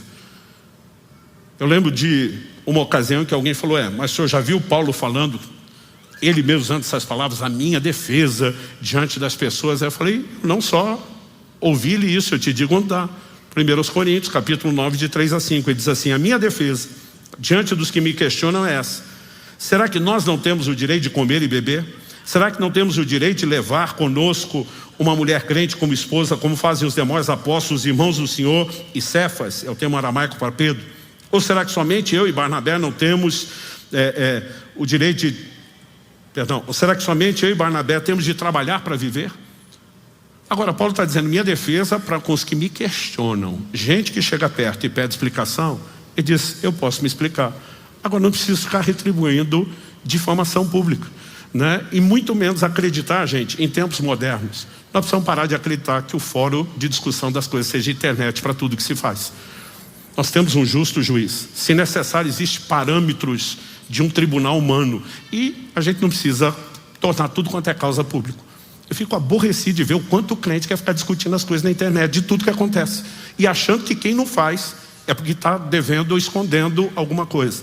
Os parâmetros bíblicos são outros. E nós precisamos ser regidos por aquilo que a palavra de Deus diz e ensina. Quem está entendendo? Agora, nós temos um momento onde Paulo vai bater o pé em relação a dizer, me tratem com os meus direitos de cidadão romano e não passem por cima disso. Isso também não está na Bíblia à toa. Quando foi que isso aconteceu? Em Atos 16, Paulo está pregando na cidade de Filipos. Ele expulsa um espírito de adivinhação de uma certa mulher, que a Bíblia diz que enquanto debaixo da influência daquele espírito adivinhando, dava grande lucro aos seus senhores. Os caras ficam doidos, movimentam os magistrados da cidade, que fazem um julgamento sumário, né? Não apenas vão açoitar Paulo e Silas, mas os prendem sem nenhum tipo de julgamento. Depois, chega a notícia para Paulo. Atos 16, vou ler de 36 a 39. Diz assim: então o carcereiro comunicou isso a Paulo, dizendo: os magistrados ordenaram que vocês fossem postos em liberdade. Portanto, vocês podem sair, vão em paz. Paulo, porém, lhes disse: sem ter havido processo formal contra nós, nos açoitaram publicamente, nos jogaram na cadeia, sendo nós cidadãos romanos. Querem agora nos mandar embora, sem maior alarde, tipo na surdina, sem retratação. Nada disso. Eu lembro que eu li essas coisas e dizia: tá maluco, Paulo? Vaza, some da prisão, engole seu orgulho, vai embora. A questão não é orgulho. Paulo está mexendo em questões de justiça. A Bíblia diz: nada disso, pelo contrário, que eles venham e pessoalmente nos põem em liberdade, tipo, vão se retratar. Os oficiais de justiça comunicaram isso aos magistrados. Quando esses souberam que Paulo e Silas eram cidadãos romanos, ficaram com medo. Porque a hora que pensaram, deu ruim, e o que nós fizemos será exposto. O texto diz: então foram até eles e pediram desculpas, né? Há momentos e situações onde você vai ver o apóstolo Paulo batendo o pé e dizer: me trate nos padrões da lei. Por quê? Não diz respeito somente a eu e você. Certos comportamentos vão gerando jurisprudência na sociedade. Então, sem ter esse absolutismo de que nunca ninguém jamais possa se defender, né? Ou seja, para uma pessoa que pede explicação, ou mesmo ir para o fórum certo, em vez de ficar difamando alguém publicamente e defender os seus direitos, mas sem excluir essa possibilidade, para não tentar exagerar de um lado, nós precisamos entender que o coração do cristão precisa ser de alguém que se entrega a Deus. Porque na hora que o crente lê lá: se alguém te bater na face, dá outra. Se obrigar a caminhar uma milha, vá a segunda. Se quiser tomar a capa, entrega também a túnica. E alguns acreditam que isso é viver só de forma passiva. Tipo, a gente não reage, a gente não se defende de forma alguma. Não é basicamente isso que a Bíblia está dizendo. Eu e você precisamos olhar sempre o todo, né? Mas embora o cristão não foi chamado para esse lugar de passividade, de inércia, nós temos no coração a convicção que os outros não têm. Há um justo juiz. Ele nos defende e ele vai fazer justiça. Amém? Então isso precisa nortear o meu e o seu coração. Então, quando somos injustiçados, nós precisamos lembrar: há um justo juiz. Mas na hora de tratar os outros, para que a gente também não cometa injustiça, o mesmo Deus quer que eu e você nos lembramos: Ele também vai nos julgar. Eu e você também seremos julgados de qualquer injustiça que façamos aos outros, assim como alguém que nos faz injustiça será julgado. E a ênfase bíblica também é clara sobre isso. Eclesiastes, capítulo 12, versos 13 e 14. Eclesiastes é aquele tipo, né, de material, a autoria atribuída a Salomão, um homem que viveu tudo intensamente e que no final faz um balanço de como muitas coisas que corremos atrás são vaidade, acabamos perdendo a essência. Ele termina, são as últimas palavras, os 2 últimos versículos do livro. Eclesiastes 12, versos 13 e 14. Ele termina dizendo: de tudo que se ouviu, a conclusão é essa: tema a Deus e guarde os seus mandamentos, porque isso é o dever de cada pessoa. Basicamente ele diz: no frigir dos ovos, avaliando a vida toda, no final das contas só tem uma coisa que importa: tema a Deus, guarde os seus mandamentos. Esse é o dever de cada pessoa. Verso seguinte: por quê? Aí nós temos uma palavra de ligação. Porque Deus há de trazer a juízo todas as obras. Não algumas, não a maioria, todas. Até as que estão escondidas, quer sejam boas, quer sejam más. E nós precisamos entender que isso é fundamento bíblico, doutrinário, né? Aliás, quando a gente lê Hebreus capítulo 6, que fala sobre os rudimentos da doutrina de Cristo, nós temos lá juízo eterno. Haverá juízo com repercussões por toda a eternidade. Isso é parte dos fundamentos, do rudimento da doutrina de Cristo. E não é só o Antigo Testamento que fala isso. Essa revelação que eles tinham de um Deus justo, que vai julgar todas as coisas, até as que estão escondidas. Ou seja, pode se esconder dos homens, mas ninguém esconde nada de Deus. A Bíblia diz que Moisés, antes de matar aquele egípcio que estava maltratando um hebreu, a Bíblia diz que ele olhou de um e de outro lado. Por que você acha que ele fez isso? Que se tivesse testemunha, você acha que ele teria matado? E muitas vezes a forma como eu e você decidimos agir e viver, será que estão vendo? Será que vão saber? Quando eu era garoto e meu pai contava as histórias bíblicas, pouquinho depois, o cadáver do egípcio que ele matou e enterrou veio à tona, a situação foi exposta. Meu pai dizia pra gente, quando a gente era criança, que o Moisés conheceu o dedão de um dos pés do egípcio que enterrou para fora da areia e alguém descobriu. Gente, eu acreditava tanto nisso, que quando eu comecei a ler, fui ler na Bíblia e não achava isso, perguntei pro meu pai, mas onde está? Né? Meu pai dizia, isso é uma brincadeira. Eu disse, o senhor falou tanto que eu acreditava nisso como fosse parte da escritura. Foi frustrante descobrir que não tinha um dedão para fora. Agora, nós não sabemos como o fato foi descoberto. Mas no livro de Números, Moisés, o mesmo Moisés diz, não sabeis que o vosso pecado é de vos achar. Lá na frente, na nova aliança, nós encontraremos Jesus dizendo, não há nada que esteja oculto, que não há de ser revelado. Não há segredo, não há nada que vai permanecer escondido. Um dia haverá prestação de contas, né? E Paulo em Colossenses, no capítulo 3, de 23 a 25, ele diz assim, tudo o que fizerem, façam de todo o coração, como para o Senhor e não para as pessoas, sabendo que receberão do Senhor a recompensa da herança. É a Cristo o Senhor que vocês estão servindo. E quem fizer injustiça, receberá em troca a injustiça feita. E nisto ninguém será tratado com parcialidade. Você olhar os versículos anteriores, Paulo está falando da maneira como os servos deveriam servir os seus senhores. Hoje a gente contextualiza e aplica assim, como, né, o empregado deve tratar o patrão ou o chefe. Mas ali, gente, nós estamos falando de pessoas que estavam numa posição sem nenhum direito. Mas Paulo diz nos versículos anteriores, não sirva somente quando você está debaixo de vigilância à vista. Quando ninguém está vendo, existe um Deus que está vendo. E nós fazemos tudo o que fazemos com a maior dedicação e empenho, porque tudo que nós fazemos deve ser feito para o Senhor. Deve ser feito para Cristo. E ele também declara, né? É Cristo o Senhor que vocês estão servindo. Portanto, vocês vão receber do Senhor a recompensa da herança. Deus vai retribuir todas as coisas que fazemos, boas e más. Paulo diz em 2 Coríntios, capítulo 5, verso 10, importa que cada um de nós compareça perante o tribunal de Cristo. Nós mencionamos antes Jesus como juiz. Isso é uma ênfase, né, enorme do Novo Testamento. Para cada um receba tudo aquilo que fez por meio do corpo. Deus vai julgar boas obras, Deus vai julgar as más obras, né? E o texto diz, ninguém será tratado com parcialidade. Assim como na hora de nos fazer justiça, para alguém que foi injusto conosco, Deus é imparcial. Na hora de nos julgar, Ele também será igualmente imparcial. Em Romanos, no capítulo 14, de 10 a 12, nós lemos assim, você, porém, porque julga o seu irmão, e você porque despreza o seu irmão, pois todos temos de comparecer diante do tribunal de Deus. Essa palavra traduzida todos, um dos seus significados é todos, mas ela também significa cada um individualmente. Ou seja, o todos aqui é a soma de cada indivíduo. Mas uma tradução ainda mais acurada seria cada um. Porque cada um de nós será, no final todos serão. Mas não é prestação de contas genérica, coletiva, é individual. O texto diz, pois todos temos de comparecer diante do tribunal de Deus.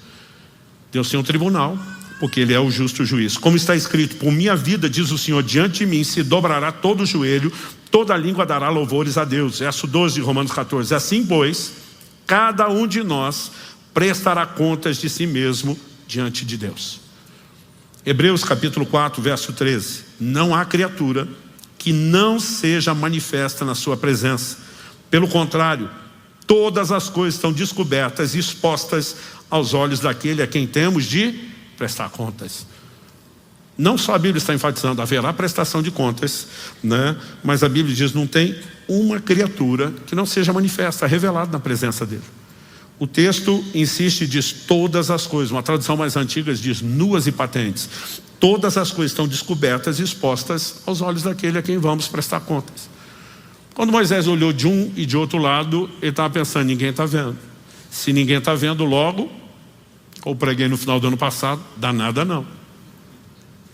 Agora, se eu e você acordássemos a cada santo dia, pensando, tudo que eu faço está sendo vigiado, filmado, você acha que mudaria a sua maneira de se comportar? Pois eu quero te dizer que a cada dia você está sob vigilância. A Bíblia diz que os olhos do Senhor estão em todo lugar, né? Não há absolutamente nada que eu e você façamos que fuja ao olhar e aos registros divinos. Eu lembro quando ainda adolescente, eu fui muito impactado por uma história de um um certo ministro que havia tropeçado, cometido um certo pecado. Ele foi chamado pela liderança dele para um momento de conversa. Eles disseram: olha, nós sabemos que você está envolvido nesse tipo de prática. Nós sabemos que não é uma única vez e nós queremos restaurá-lo, nós queremos recuperá-lo. Mas não existe a menor chance de você ser restaurado espiritualmente sem admitir o que fez. E nós estamos te chamando para dar oportunidade. Ele dizia: não, não fiz nada. Ele dizia: nós sabemos que fez. Ele ainda cinicamente disse: se por acaso eu realmente tivesse feito, ainda negando, vocês não teriam a menor condição de provar.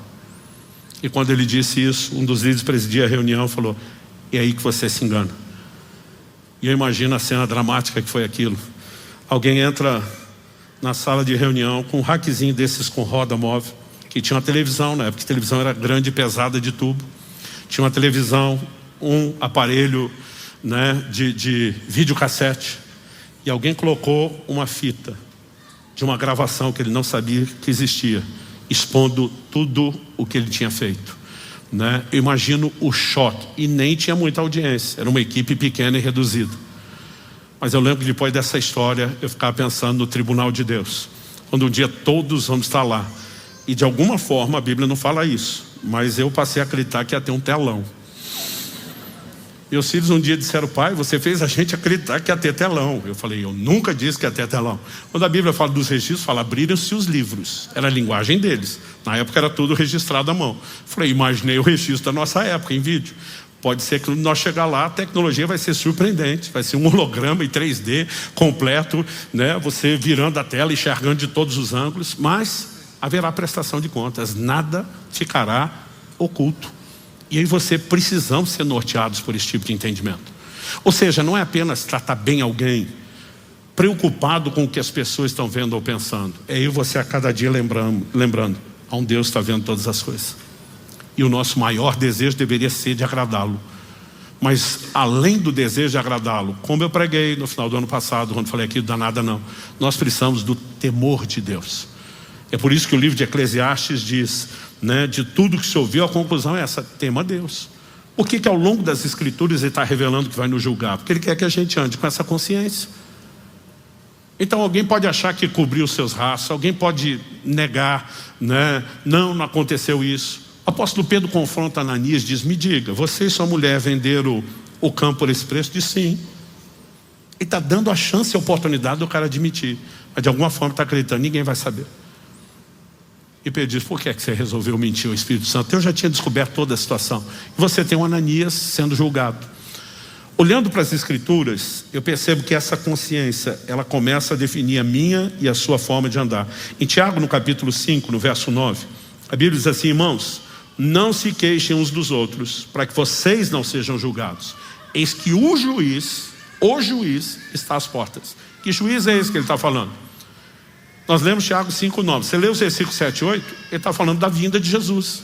De novo ele está apresentando Cristo como juiz, dizendo: o juiz está às portas vindo julgar tudo. Não se queixem uns dos outros. Ele não está nem entrando no mérito de você tem razão do que está queixando ou não. Normalmente quem se queixa acha que tem razão. Ele pode ter distorcido a história, ele pode ter uma perspectiva incompleta, ele pode ter se convencido de algo, mas todo mundo está queixando, acha que tem razão. Agora, por que ele está dizendo não se queixem uns aos outros? Porque nossa queixa não tem que ser levada para os outros. Há um justo juiz a quem eu e você podemos clamar noite e dia.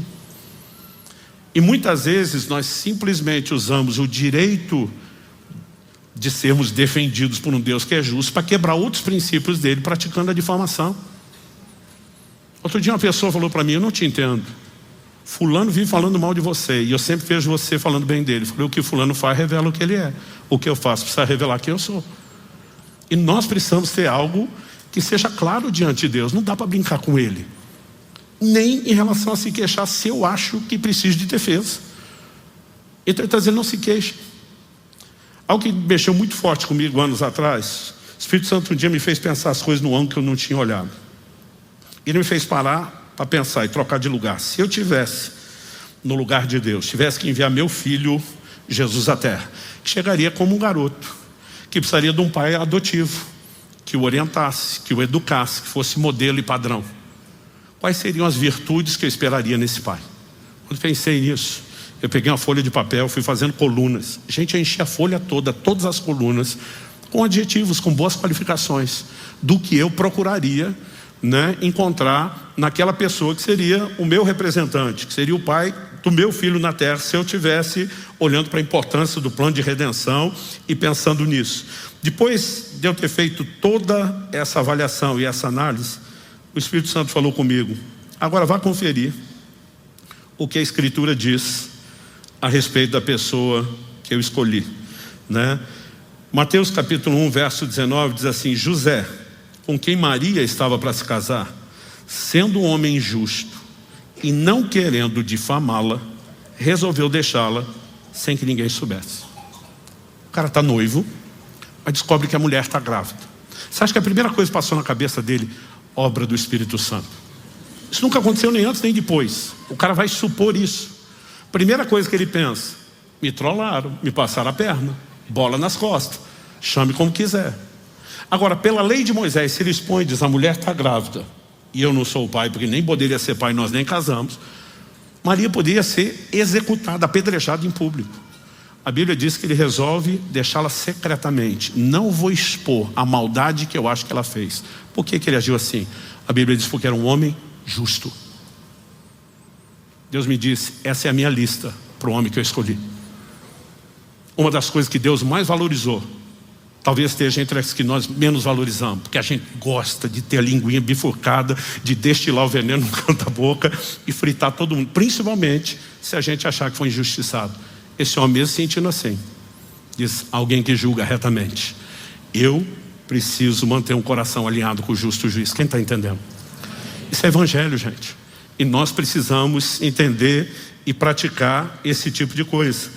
E à medida que a gente vai compreendendo essa visão de Deus como justo juiz, né, nós precisamos, quero falar uma última coisa aqui, entender o que falei várias vezes desde o início. Tem juízo imediato e tem juízo futuro. Em 1 Timóteo, capítulo 5, versos 24 e 25, o apóstolo diz assim: os pecados de alguns são notórios, mesmo antes do juízo. Está falando de um juízo final. Mas os de outros só se manifestam mais tarde. Do mesmo modo também as boas obras se evidenciam. E aquelas que ainda não são evidentes, ainda não são manifestas, não poderão ficar escondidas. Então não é só coisa ruim que não vai ficar escondida. Toda boa obra que foi feita em segredo, onde as pessoas agiram de maneira que uma mão não sabe o que a outra está fazendo e não fizeram publicidade, também não vai ficar em segredo, porque Deus vai julgar todas as coisas. Só que a Bíblia diz: os pecados de alguns, né, isso é claro, de alguns, não de todos, são notórios mesmo antes do juízo. De alguma forma, Deus tem motivos, e honestamente eu não sei quais são os seus critérios, para expor algumas situações antes. E Deus tem motivos, eu não sei quais são os seus critérios, mas seu caráter justo é inquestionável para tratar algumas coisas depois. Então, quer seja agora, quer depois, Ele fará justiça e isso basta. Mas eu também preciso lembrar que isso não inclui apenas quem resolve fazer algo contra mim. Isso inclui a mim, inclui cada um de nós. Então, como deveria ser a minha e a sua forma de viver? Por que nós precisamos entender Deus como justo juiz? Antes de Eclesiastes apresentar que Deus vai julgar todas as coisas, não vai ficar nada escondido, ele diz: tema a Deus. Entender Deus como justo juiz deveria produzir no meu e no seu coração temor. Falamos recentemente isso aqui, que o temor do Senhor, né, nos guarda de pecar e de praticar o mal. Curioso é que você vai observando ao longo dos textos bíblicos que essa mentalidade se traduz nesse comportamento prático. Gênesis 39:9. Quando a mulher de Potifar, já dei esse exemplo aqui antes, está assediando José. O posicionamento de José para rejeitar a mulher não é: dona, me desculpe, a senhora não faz meu tipo. Qual foi a resposta dele? Como cometeria eu tamanha maldade contra Deus? Ele está dizendo: a aventura que a senhora está propondo não justifica cuspir na cara de Deus. Eu temo a Deus. A injustiça não é só contra o seu marido que a senhora está querendo passar a perna. Isso seria uma injustiça contra Deus, contra os padrões de Deus. O Deus que me abençoou, que me chamou, que me escolheu, que tem me guardado. Por que eu faria isso contra Ele? Agora, a consciência de só está garantindo que nós dois vamos aprontar algo aqui e ninguém está sabendo, está esquecendo de algo. Existem os olhos de alguém. Eu não temo apenas pela vigilância fazer algo errado. Eu quero agradá-lo, eu quero honrá-lo. Mas eu também não sou louco de brincar com ele. Porque Gálatas capítulo 6, versos 7 e 8, como a gente apontou na mensagem anterior aqui, diz: de Deus não se zomba. Tudo que o homem semear, isso também se fará. Então assim, quando nós somos regidos por esse tipo de entendimento, a gente vai ser louco de brincar com Deus? A gente vai ser louco de achar, né, que podemos encobrir pecado, más intenções e que no final está tudo bem? Não tem jeito de terminar bem. A única forma de diminuir essas consequências é quando existe arrependimento, conserto, porque Deus sempre começa primeiro oferecendo arrependimento. Lembra quando nós lemos o texto inicial, e aqui eu encerro, no verso 12 a Bíblia diz: se alguém não se converter, que primeiro Deus vai dar a chance de mudar o rumo. A ideia de conversão, né, fala de fazer uma meia volta, uma reviravolta. Se alguém não se converter, Deus afiará a sua espada. Já armou e deixou pronto o seu arco. Para ele já preparou armas mortais, 6 setas inflamadas. Deus está dizendo: eu estou pronto, mas ainda estou te dando chance para se converter. Isso vale para o crente e vale para o não crente. Vamos começar pelo não crente. Aqueles que talvez possam estar no auditório ou nos assistindo e ainda não entregaram sua vida a Jesus. O livro de Tiago diz que a misericórdia triunfa do juízo. Antes de aplicar juízo, o justo juiz sempre oferece misericórdia primeiro. Sempre a oportunidade para arrependimento e restauração. Sempre. Ou que o apóstolo Paulo, pregando em Atenas, eu sempre faço questão de destacar isso, o maior palco da filosofia do mundo dos seus dias. Gente que pensava. Ele diz, Atos 17, 30 e 31. Deus não levou em conta os tempos da ignorância, mas agora Ele ordena a todas as pessoas em todos os lugares que se arrependam. Porque Deus estabeleceu um dia que julgará o mundo com justiça, por meio de um homem que escolheu e deu certeza disso a todos, ressuscitando dentre os mortos. Antes de apresentar Jesus como juiz, Ele diz: Deus não leva em conta os tempos da ignorância. Você estava nas trevas, estava sem revelação. Isso não significa que o pecado cometido na ignorância não foi pecado. Ele diz: mas manda que agora todas as pessoas em todos os lugares se arrependam. Tem que se arrepender porque foi pecado. Mas eu não levo em conta, Deus está dizendo: eu não estou deixando de considerar que você pecou. Eu só estou oferecendo misericórdia porque você fez isso na ignorância. E eu estou te dando a oportunidade de agora ter luz para que você se arrependa e se conserte. Isso Deus aplica para o não crente e Ele aplica para o crente. Outro texto que eu apresentei aqui, vou repetir intencionalmente, né? Tem coisas que a gente faz aqui intencionalmente, ficar batendo na mesma tecla para ajudar no processo didático de aprendizado. O apóstolo Paulo escreve aos Filipenses, diz: eu não me canso de vos dizer as mesmas coisas. O livro de Hebreus diz: importa que nos apeguemos com mais firmeza às verdades ouvidas. Como qualquer pai e mãe sabe que educar filho, você não adianta apenas falar uma vez, porque o que ele precisa não é de informação, ele precisa de ênfase até que ele abrace aquilo, incorpore aquele princípio e aquele valor na conduta dele. No reino de Deus não é diferente. Então me permita intencionalmente ser repetitivo. Carta ao anjo da igreja de Tiatira, em Apocalipse 2. O Senhor, se dirigindo à mulher a que Ele denomina, chama ela como Jezabel: dei-lhe tempo para que se arrependesse, porém ela não quer se arrepender da sua imoralidade. Eis que farei com que fique acamada, trarei grande tribulação aos que com ela adulteram, caso não se arrependam das obras que ela incita. Matarei os seus filhos e todas as igrejas saberão que eu sou aquele que sonda mentes e corações, e retribuirei a cada um de vocês segundo as suas obras. Deus diz: dei-lhe tempo para que se arrependesse. E a gente tem falado que isso é longanimidade, paciência. O problema é que alguns confundem longanimidade com impunidade. Dá nada não. Não tem jeito do justo juiz deixar barato. Ele normalmente oferece oportunidade de conserto. Mas se a misericórdia não for abraçada, o juízo inevitavelmente se seguirá. E Deus disse: se eu não conseguir recuperar o meu temor no seu coração para salvar você, eu te uso de exemplo para salvar os outros, mas eu vou para cima de tu.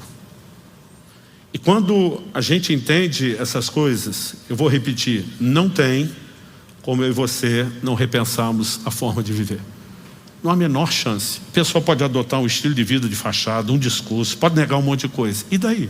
E quando estiver diante de Deus? O que vai adiantar esse discurso depois? Então entender Deus como justo juiz pode afetar de forma significativa a maneira como eu e você caminhamos. Mas também quando, não só isso vai nos impedir de fazer injustiça contra Deus e os outros, mas também quando somos injustiçados, a gente lembra Ele é justo juiz para uma coisa e para outra. E nós podemos confiar nele. Você recebe essa palavra em nome de Jesus? Vamos ficar em pé para parecer que está acabando?